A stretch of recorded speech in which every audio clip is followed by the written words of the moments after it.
Bonjour à tous et à toutes. Vous m'excuserez, je tremble un petit peu, je vous expliquerai pourquoi plus tard. Il y a une partie de stress, évidemment. Mais je vais vous présenter aujourd'hui une petite conférence sur mieux accepter la différence psy dans la tech ou ailleurs. On va commencer par se présenter. Moi, je suis Arthur Ablisek, je suis développeur back-end depuis 6 ans. J'ai été diagnostiqué bipolaire. Alors, le bipolaire, qu'est-ce que c'est? C'est une maladie mentale qui fait avoir des phases de dépression et de manie. On parlait de maniaco-dépression aussi avant. Donc, la manie, c'est une phase où on est accéléré, on a une accélération des pensées, on a l'irritabilité, d'autres symptômes handicapants comme de l'impulsivité, voilà, tendance à faire des choses irréfléchies. Des troubles du sommeil également. La dépression, je pense que vous connaissez plus, vous avez plus l'habitude d'en entendre parler. Et donc dans cette maladie, il y a les deux, dans des phases qui peuvent durer une semaine à quelques mois. Et j'ai été diagnostiqué en 2014 à l'issue d'un pétage de plomb, on peut appeler ça comme ça, auquel j'ai été hospitalisé pendant mon stage. J'ai un Twitter et je suis embauché actuellement chez Designit. Donc je vais présenter Benjamin, je vais te présenter. Donc moi c'est Benjamin Dovissa, je suis développeur Java, Scrum Master et bien plus vieux qu'Arthur.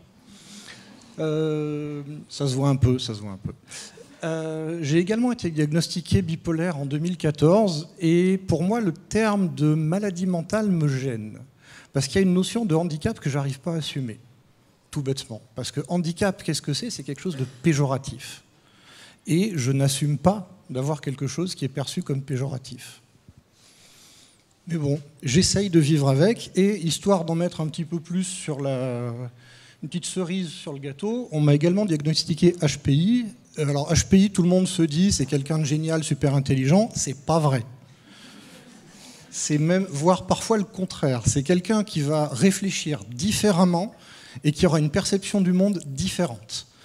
Et il y a beaucoup de choses qui vont sembler évidentes aux gens dits neurotypiques. Pour un neuroatypique, ça sera beaucoup plus compliqué. Et souvent, le HPI, on peut croiser des symptômes avec ce qu'on a aussi du côté des Asperger. Voilà. Et également sur Twitter, si besoin. Alors, on va revenir sur cette question du handicap et de la fragilité psy ou de la maladie. Moi, j'aime bien parler de handicap parce que ça représente... alors déjà, qu'est-ce qu'on inclut là-dedans? Dans la différence psy, dans le handicap psy, qu'est-ce qu'on inclut? Déjà, tout un spectre de maladies ou d'atypies, pas comme HPI, qu'on ne peut pas appeler maladie, mais qu'on parle plutôt d'atypie, de choses qui peuvent être soit mineures ou plus graves, comme la schizophrénie. C'est le cas de mon frère, par exemple, qui est schizophrène. C'est donc un spectre large en forme et en gravité. C'est-à-dire que ça peut être de la dyslexie, des gens qui ont du mal à assimiler les mots, les lettres, à les représenter, à des gens qui ont des problèmes de dépression. Ça peut être des gravités différentes. Et il y a cette notion de spectre dans le handicap aussi. Et pourquoi c'est un handicap? Parce qu'on est largement pénalisé au niveau économique. Le handicap, en droit français, mais même en général, ça se matérialise par une incapacité partielle ou totale de travailler. Et nous, en fait, sur les statistiques qui peuvent être extraites de la bipolarité, on gagne 50% de revenus en moins. C'est-à-dire qu'à 40 ans, on a accumulé 50% de revenus en moins par rapport à une personne qui n'est pas diagnostiquée bipolaire en moyenne. Et ça représente pour moi un handicap. Et pourtant, la grande majorité des médecins nous estiment aptes au travail et nous estiment aptes à exercer un poste. Donc, mais le handicap, c'est pas seulement ça, c'est aussi le regard des autres. Et Benjamin va vous en parler. Effectivement, les handicaps mentaux sont ceux qui suscitent le moins d'empathie. Si vous croisez quelqu'un dans la rue qui est en fauteuil, qui a une canne blanche, vous allez avoir de l'empathie pour lui parce que vous allez comprendre son handicap facilement. Vous fermez les yeux, vous pouvez à peu près assimiler ce qu'en non-voyant va ressentir. Quelqu'un qui est en fauteuil, vous comprenez facilement ce que ça fait de ne pas avoir de jambes. Quand je dis pas avoir de jambes, c'est ne pas avoir de jambes fonctionnelles. Un handicap mental, la première sensation de votre interlocuteur, ça va être de vous rejeter. Parce qu'il va vous regarder, il va dire « Oh, il est débile. Oh, il est bizarre. Ah, il est étrange. » Donc, c'est un handicap qui va être doublement pénalisant de par le manque d'empathie qu'il va susciter. Et donc, les gens derrière vont avoir soit de la peur, soit du rejet, et de là, ce qu'on appelle les phobies. Normalement, ça veut dire peur, mais c'est devenu petit à petit un synonyme de haine. L'homophobie, la transphobie, etc. Et donc, on a ces réactions-là qui sont souvent inconscientes chez les interlocuteurs. Ils ne décident pas de ne pas aimer la personne qu'ils ont en face d'eux. Simplement, c'est une personne qu'ils ne comprennent pas, et donc, ils vont la mettre un peu à l'écart et ne plus trop s'intéresser à elle. Et il y a toujours cette présomption de validité, qui est tout à fait normal. C'est-à-dire quand vous arrivez devant quelqu'un, vous n'allez pas vous demander est-ce que c'est un dépressif ? Est-ce que je vais dire quelque chose qui va le rendre encore plus malheureux ? Vous vous dites c'est quelqu'un que je peux croiser dans la vie de tous les jours et qui va bien. Parce qu'on ne peut pas présumer de ce qui se passe dans la tête des gens. Oui, et un exemple, c'est par exemple quand vous voyez quelqu'un qui tremble, c'est peut-être qu'il a peur ou peut-être qu'il est sous médicaments. Et c'est mon cas, je suis sous médicaments qui font trembler à la moindre émotion. Et donc, je tremble beaucoup plus facilement qu'une personne normale. Et ça m'a beaucoup desservi dans mon expérience personnelle. Benjamin aussi a eu une expérience lourde qu'il va vous transmettre. Bon, en gros, pour faire un petit bilan, j'ai un peu croisé différentes formes de harcèlement, que ce soit scolaire et professionnel, qui ont forcément fait de moi quelqu'un d'assez introverti, contrairement à ce qu'on pourrait croire en voyant que je parle ici. Ça a été un gros travail pour arriver jusqu'ici. Il y a une notion de trac qui était assez intense, qui était par exemple au collège, quand il fallait jouer de la flûte devant la classe, j'avais systématiquement une migraine et je finissais à l'infirmerie. Parce que c'est quelque chose que je ne pouvais absolument pas assumer. Et plus tard, le fait d'avoir subi ça, ça a amené à la dépression, à un syndrome de l'imposteur XXL, on va dire, parce que vu qu'on m'a répété pendant des années que j'étais nul et que je valais à rien, je valais rien, tout simplement, parce que j'ai cru les gens qui étaient autour de moi. Et en 2014, quand j'ai été diagnostiqué, ça a été une sorte de renaissance. Parce que j'ai compris ce qui m'arrivait, et ça m'a permis de me prendre en main. Parce que c'est difficile de se prendre en main quand on ne sait pas pourquoi on est comme ça. À partir du moment où on comprend, tout de suite, c'est plus simple. On entame une médication, parce que pour la bipolarité, il y a des médicaments pour ça. Et on reprend petit à petit sa vie en main. Et maintenant, j'ai décidé de communiquer sur mon état de manière tout à fait transparente auprès de mes employeurs, auprès de mes collègues. Je les préviens, je leur dis je ne vais pas vous mordre, je ne vais pas être méchant. Simplement, des fois, je vais avoir des réactions un petit peu vives. Je vais prendre des choses trop à cœur. Et donc, il y a certains postes que je ne veux pas occuper. Je ne veux pas être en contact avec les clients, par exemple. Parce que je risque de réagir un peu vivement et ça va vexer le client.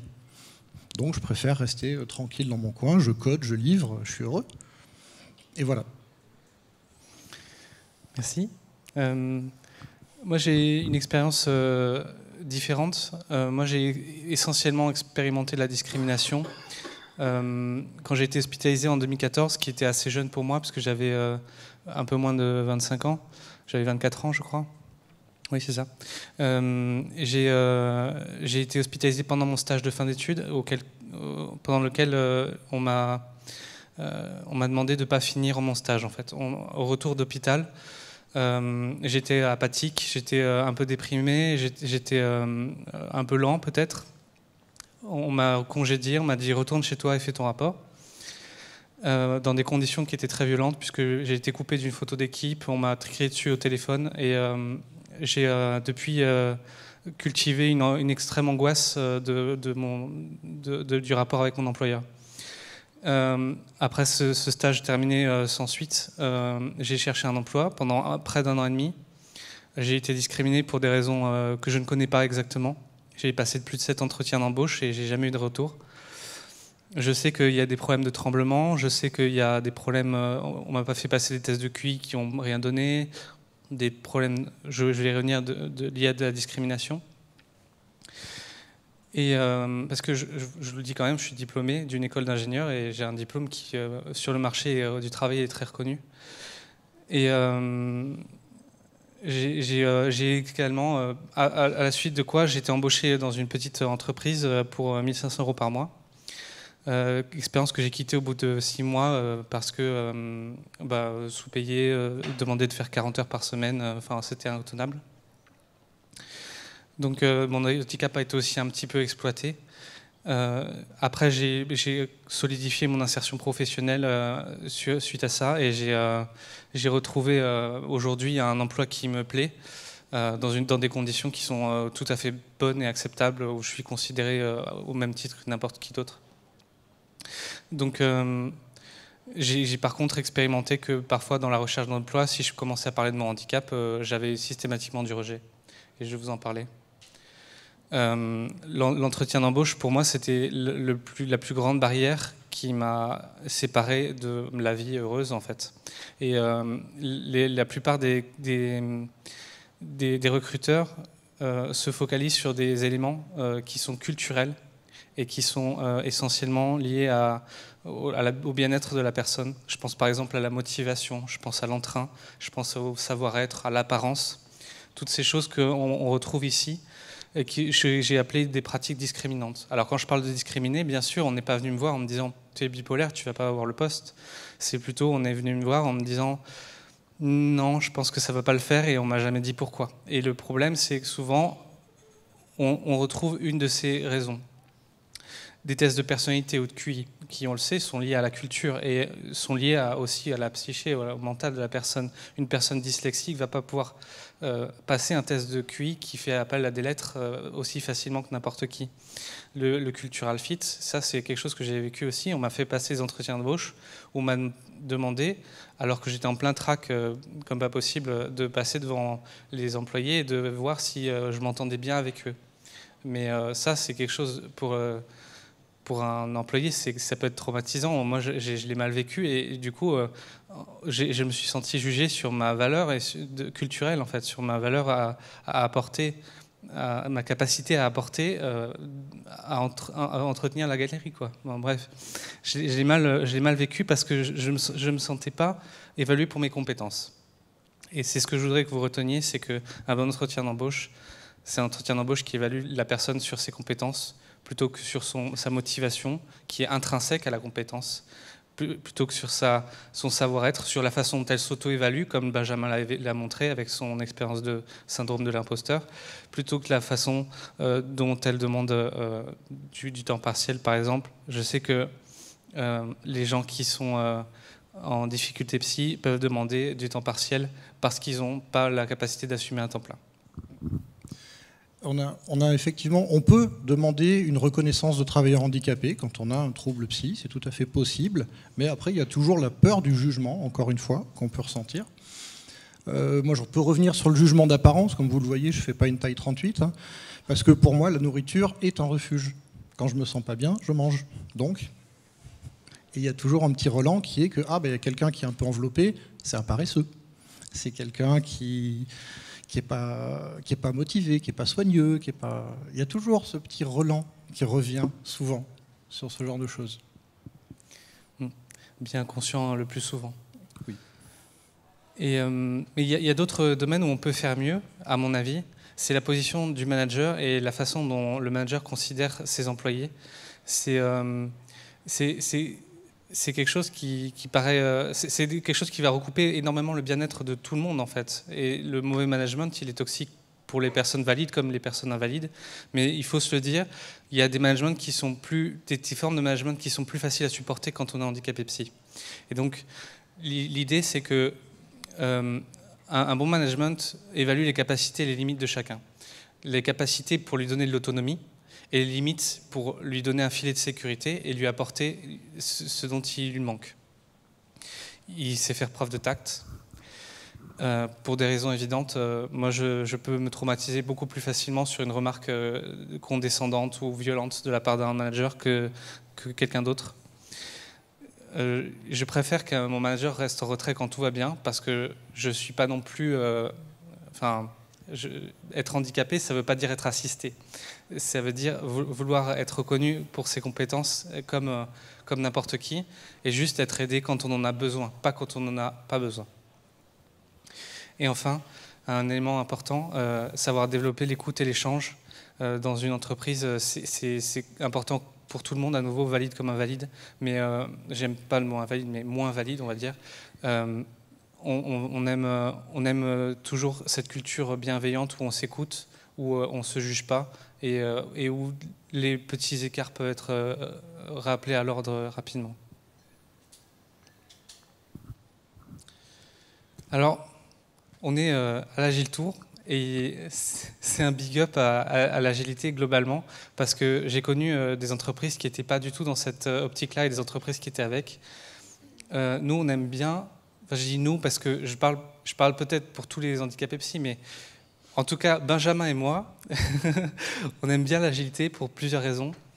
Les rituels sont importants et permettent de structurer les journées, les semaines, de faire en sorte que les choses prennent un tournant familier, mais qu'on a aussi un rythme soutenable, qu'on n'est pas dans un cycle en V où à l'approche de la fin, il faut tirer un coup de bourre et les gens sont un samedi à 23h en train de faire du delivery pour des features. Moi, on m'a dit ça au téléphone une fois. Après, je pense que c'était pour me faire peur parce que je suis handicapé, mais c'est pas grave.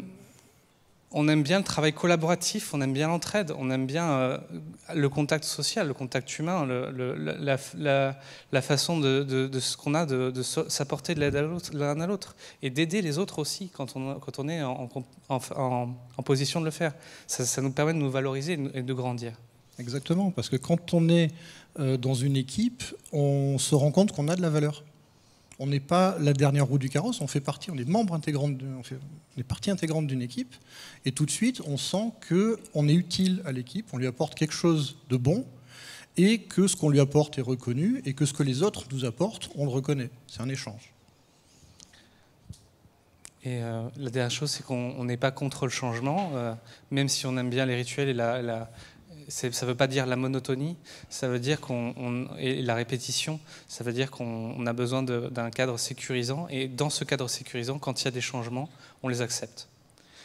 Voilà. Et les dernières choses, évidemment, on aime bien quand l'humain l'emporte sur des considérations de process ou de technique.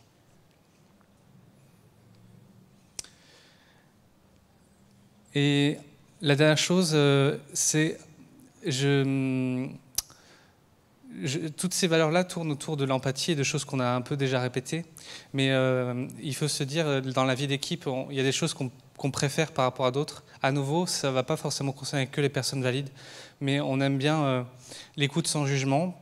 À travers de la communication non violente, ça peut être un des éléments. Par rapport à quelque chose qui est plus agressif ou qui va véhiculer plus de préjugés, la compréhension, l'empathie, globalement, j'aime bien quand je dis que par exemple je vais mal, je ne vais pas bien, je le dis à mes collègues, on me demande ça va, je dis non. Je ne veux pas qu'on me dise oh allez, pète un coup, ça ira mieux. J'aimerais qu'on me dise, qu'on m'accompagne dans ma souffrance en fait. Qu'on me dise je suis vraiment triste que tu ailles pas bien, qu'est-ce qui va pas? Qu'est-ce que tu veux en parler? Est-ce que tu as besoin d'aide? Et ça fait partie de la compréhension de l'empathie, plutôt que de dire l'injonction à la positivité en disant il faut toujours que ça aille bien. Cette injonction à la positivité, elle est toxique à long terme, et particulièrement pour les personnes qui ne peuvent pas être positives de toute façon à long terme. Ouais. Et une chose, il y a des automatismes également. Quand quelqu'un le matin vous dit bonjour et vous demande si ça va, un jour juste pour tester, dites non. Et voyez combien vont réagir au non ou vont juste dire ouais, ok, à plus tard. Très souvent, quand on vous demande si ça va, les gens n'écoutent pas la réponse parce qu'ils s'attendent à ce que ça aille. Sauf que non, c'est pas toujours le cas, et ça compte. Et c'est pas valable que pour les gens qui ont des troubles comme nous. On peut tous avoir des coups de mou un jour, et ça peut pas faire de mal dans une équipe. S'il y a quelqu'un qui va pas bien, de lui dire ok, on en parle 2 secondes, ça peut te faire du bien. Et puis si on veut être bassement matérialiste, si vous prenez 12 secondes pour écouter la personne, après elle sera plus productive.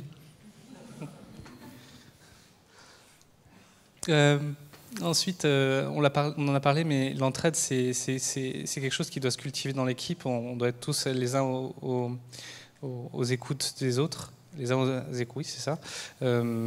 Et plutôt que de faire de la compétition ou du blame game, c'est quelque chose que j'ai pu voir dans les entreprises. Voilà, dire qui a fait le bug, qui code le mieux, qui délivre le plus vite. C'est pas une compétition. Et bon, on peut se glorifier de certaines petites victoires, mais il ne faut pas non plus que ça devienne prépondérant à une culture d'entraide.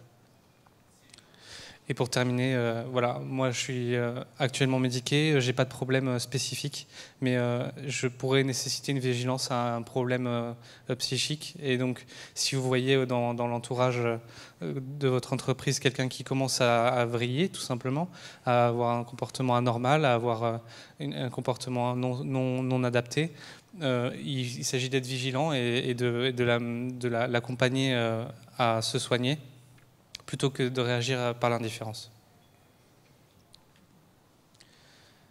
Merci à tous et à toutes.